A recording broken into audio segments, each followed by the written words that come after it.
आज किसान यूनियन के नेताओं के साथ चर्चा का 5वां दौर पूरा हुआ। चर्चा बहुत अच्छे माहौल में हुई। हमने कहा है कि एमएसपी जारी रहेगी। एमएसपी पर किसी भी प्रकार का खतरा और इस पर शंका करना बेबुनियाद है, लेकिन फिर भी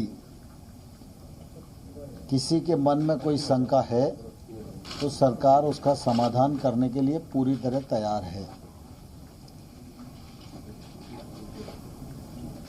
एपीएमसी एक्ट राज्य का है और राज्य की मंडी को किसी भी प्रकार से प्रभावित करने का इरादा न तो हमारा है और न ही कानूनी रूप से वो प्रभावित होती है। एपीएमसी और मजबूत हो, इस दिशा में सरकार के लिए जो करनी है वह करने के लिए भी सरकार तैयार है। एपीएमसी के मामले में किसी प्रकार की गलतफहमी किसी को है तो सरकार समाधान करने के लिए पूरी तरह तैयार है। आज तमाम सारे विषयों पर पूर्ववत बात होती रही और हम लोग चाहते थे कि कुछ विषयों पर स्पष्टता से कुछ सुझाव हमें मिल जाएं, लेकिन बातचीत के दौर में यह संभव नहीं हो सका। अब 9 तारीख को पुनः ये बैठक होगी और हमने किसानों को कहा है कि सरकार आपके सभी पहलुओं पर विचार करेगी और हमारी कोशिश होगी कि समाधान का रास्ता हम खोजें, लेकिन समाधान का रास्ता खोजने में यह उपयुक्त होता कि किसान नेताओं के भी कुछ सुझाव मिल जाते तो हमको रास्ता निकालना थोड़ा आसान होता। अभी भी हम उसका इंतज़ार करेंगे। 9 तारीख को दोबारा से मिलेंगे।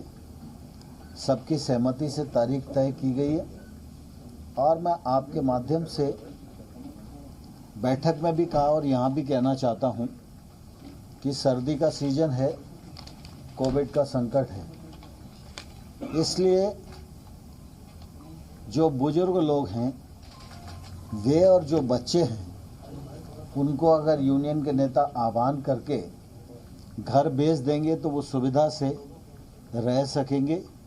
यह आग्रह मेरा किसान यूनियन से है और मैं यह आश्वस्त करना चाहता हूं कि प्रधानमंत्री नरेंद्र मोदी जी की सरकार किसानों के प्रति पूरी तरह प्रतिबद्ध थी, है और आने वाले कल में भी रहेगी। अगर आप 6 वर्ष मोदी जी के कार्यकाल में कृषि के क्षेत्र को देखेंगे तो मोदी जी के नेतृत्व में आमूलचूल परिवर्तन किया गया है। इसमें किसान की आमदनी में बढ़ोतरी हुई है, योजनाएं बनी हैं, बजट बढ़ा है, एमएसपी बढ़ी है, सरकारी खरीद बढ़ी है और किसान महंगी फसलों की ओर आकर्षित हो सकें, किसान टेक्नोलॉजी से जुड़ सकें और किसान समृद्धि की ओर बढ़ सकें। इस मामले में मोदी जी की सरकार ने ऐतिहासिक रूप से काम किया है। हिंदुस्तान इस बात का साक्षी है कि एकमात्र योजना अगर प्रधानमंत्री किसान सम्मान निधि को ही हम लें तो 1 साल में किसानों की जेब में भारत सरकार के खजाने से 75,000 करोड़ रुपया जाता है। यह काम मोदी जी के ही बस का था और मोदी जी ने 10 करोड़ किसानों को अभी तक 1 लाख करोड़ रुपए से अधिक उनके खातों में भेजने का काम किया है। इंफ्रास्ट्रक्चर फंड 1 लाख करोड़ का, यह भी मोदी जी ने प्रावधान किया है। और मोदी जी की लगातार कोशिश है कि हमारा किसान प्रोसेसिंग से जुड़े। जब तक उसके उत्पादन का वैल्यू एडिशन नहीं होगा तब तक वह अपने फसल का अच्छा दाम प्राप्त नहीं कर पाएगा। और इसलिए मोदी जी की कोशिश है कि अगर ग्रामीण भारत मजबूत होगा, कृषि का क्षेत्र मजबूत होगा, किसान समृद्ध होगा, तो आने वाले कल में आत्मनिर्भर भारत मूर्त रूप ले सकेगा। और इसलिए मैं आप सबके माध्यम से किसानों को आश्वस्त करना चाहता हूं, प्रधानमंत्री नरेंद्र मोदी जी की सरकार किसानों के हितों के प्रति पूरी तरह प्रतिबद्ध है और आने वाले कल में भी रहेगी।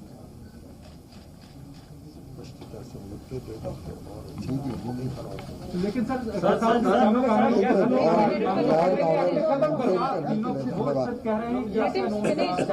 एक एक करके पूछो ना यार।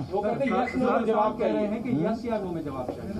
तीनों कानून यस और नो में जवाब चाहिए। आप रिपील करेंगे या नहीं करेंगे, वो किसी अमेंडमेंट्स के लिए तैयार नहीं है। देखिए, जब किसानों से चर्चा होती है तो अनेक प्रकार की बातें आती हैं। जब मैंने कहा कि किसानों के हितों के प्रति मोदी जी की सरकार प्रतिबद्ध है, तो जो कुछ होगा या जो कुछ किया जाएगा वो सिर्फ किसानों के हित में ही होगा।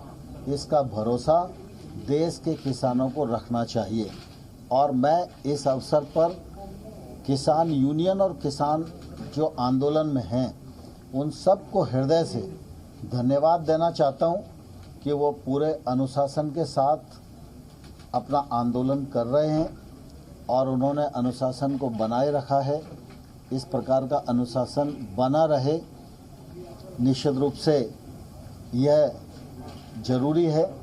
और इस अनुशासन को बनाए रखने के लिए मैं सभी यूनियंस के लीडर का हृदय से धन्यवाद देता हूं और पुनः एक बार आग्रह करता हूं कि स्पष्टता से कुछ मुद्दे 1-2 दिन में आ जाएंगे तो हमको समाधान के रास्ते ढूंढना और आसान हो जाए। सर, पिछले वाले मीटिंग में 7-8 मुद्दे सरकार ने बोला था कि हम देखने के लिए तैयार हैं। उनका क्या विचार रहा उन मुद्दों पे? और सर, जो बातचीत चल रही है उसमें दबाव बनाने की रणनीति के तहत 8 तारीख को भारत बंद का कॉल भी दिया गया। 9 तारीख को मीटिंग है, 8 तारीख को भारत बंद का कॉल है।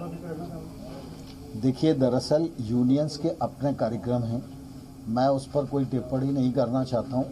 लेकिन मैं इस अवसर पर यह आग्रह सभी यूनियंस को और किसानों को करना चाहता हूं कि आंदोलन का रास्ता छोड़कर चर्चा के रास्ते पर आए।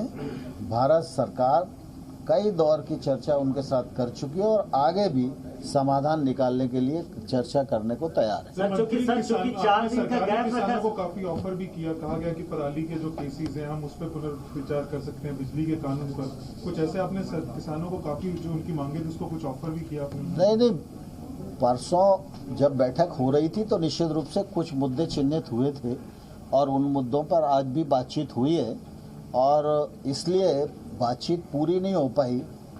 9 तारीख की बैठक इसीलिए आयोजित की। सर, 4 दिन का गैप क्यों रखा गया है सर? दिक्कत हो रही है लोगों को, बॉर्डर बंद है, क्या जल्दी बातचीत नहीं हो सकती? मैं आपके माध्यम से पुनः किसानों को आग्रह करना चाहता हूं कि वो कृपा करके अगर आंदोलन को त्याग दें तो इस ठंड के मौसम में उनको भी सुविधा होगी और दिल्ली के नागरिक भी सुविधा युक्त जीवन जी सकें। और कुछ अब छोड़ो, बहुत हो गया। सुझाव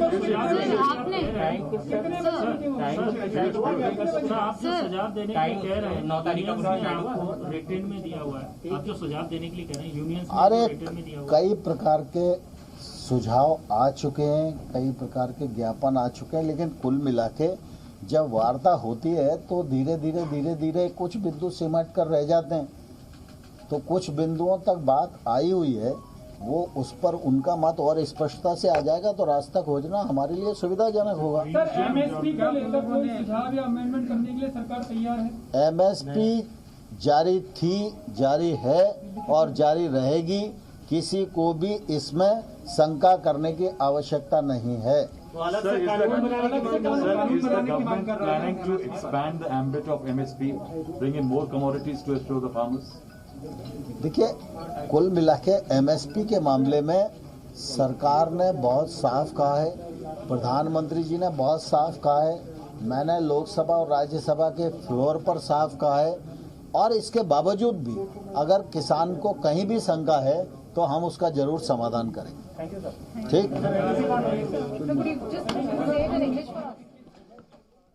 तो वजीर ज़राअत नरेंद्र सिंह तोमर ने प्रेस कॉन्फ्रेंस की, मीडिया के सवालों के भी उन्होंने कुछ सवालों के जवाब दिए और साफ तौर पर वजीर ज़राअत का कहना है कि अगर किसानों की तरफ से कोई सुझाव हमें और मिल जाते तो हम 9 तारीख तक चीज़ों को और अच्छे से उसका समाधान कर सकते थे। इन बातों से साफ नज़र आता है सरकार के और वजीर ज़राअत के कि अभी भी किसानों की जो यस या नो की मांग है उसको लेकर के सरकार साफ तौर पर कुछ भी नहीं कहना चाह रही है और आगे भी तरमीम और आगे भी ज़ाब्तों में बदलाव को लेकर गौर खोज किया जाएगा, इस तरह की बात हो रही है। और भारत बंद के हवाले से जब सवाल किया गया वजीर ज़राअत से तो उनका कहना था कि इस पूरे मामले में किसान यूनियनों को हक है कि वो अपना प्रोग्राम किस तरह से बनाते हैं, लेकिन उन्होंने अपील की है कि अगर किसान तहरीक का रास्ता छोड़ करके सर्दी के इस मौसम में वापस घरों को चले जाएं और बातचीत हम लगातार जारी रखेंगे किसी भी वक्त और लगातार जब तक कि इस पूरे मामले का हल नहीं हो जाता तो ज़्यादा बेहतर होगा। उन्होंने ये अपील भी की है कि इससे दिल्ली वालों को भी राहत मिल सकेगी, लेकिन किसान अपनी जो ज़िद पर हैं और बाकायदा वो बज़िद हैं कि वो 8 दिसंबर को भारत बंद करेंगे। उन्होंने साफ कह दिया, उनके नुमाइंदों ने साफ कह दिया है। और वजीर ज़राअत नरेंद्र सिंह तोमर ने कहा है कि मौजूदा हुकूमत चाहती है कि किसानों के हक में काम करें और उन्होंने यकीन दिलाया है कि आगे भी जो फैसले लिए जाएंगे वो सिर्फ और सिर्फ किसानों के हक में लिए जाएंगे, किसानों के फ़ायदे में लिए जाएंगे। उन्होंने मरकज़ी हुकूमत की कुछ योजनाओं मंसूबों का भी जिक्र किया और बताया कि किस तरह से मोदी हुकूमत में किसानों की आमदनी में इजाफा हुआ है। गुज़िश्ता 6 सालों में ऐसे बहुत से मंसूबे बनाए गए हैं, ख़ास तौर से खेती के शोबे में, जिससे किसानों की ज़िंदगी बेहतर होने की गुंजाइश होगी और एक बेहतर ज़िंदगी वो जी सकेंगे, बेहतर उनकी ज़िंदगी में बरकत भी आएगी, पैसा भी आएगा। लेकिन किसान फ़िलहाल अपने मुतालबात पर कायम है। तो मरकज़ी वज़ीर के बातों से और दावों से ये साफ तौर पर नज़र आ रहा है कि मरकज़ी हुकूमत फ़िलहाल जो किसानों की बड़ी और अहम मांग है और सबसे अहम मांग जो है कि तीनों कानूनों को रद्द कर दिया जाए, उसको लेकर के फ़िलहाल अभी कुछ भी नहीं कह रही है। और सरकार का कहना है कि हम गौर व खोज कर रहे हैं, अगर किसान सुझाव देते हैं, कुछ और मशवरे देते तो हमें अच्छा लगता, ताकि हम उस पर कुछ सोचते, उसको कुछ और बेहतर करते। यानी वो ये कहना चाह रहे थे कि इन बैठकों में, इन मीटिंग्स में ये बात नहीं हो पाई है कि कोई अच्छा सुझाव किसानों की तरफ से आए, यानी मरकज़ी हुकूमत को कोई सुझाव किसानों की तरफ से नहीं मिला है। किसान अपनी सिर्फ एक मांग पर कायम है कि तीनों कानूनों को रद्द किया जाए और मरकज़ी हुकूमत फ़िलहाल उस पर अभी कुछ भी बोलने के लिए तैयार दिखती नहीं है। और मरकज़ी वज़ीर के रवैये से, उनकी बातों से साफ तौर पर यही लगता है कि मरकज़ी हुकूमत फ़िलहाल इस मामले को लेकर के अपने तरीके से सोच रही है और किसान अपने तरीके से, यानी अभी फ़िलहाल टकराव के हालात बने हुए हैं।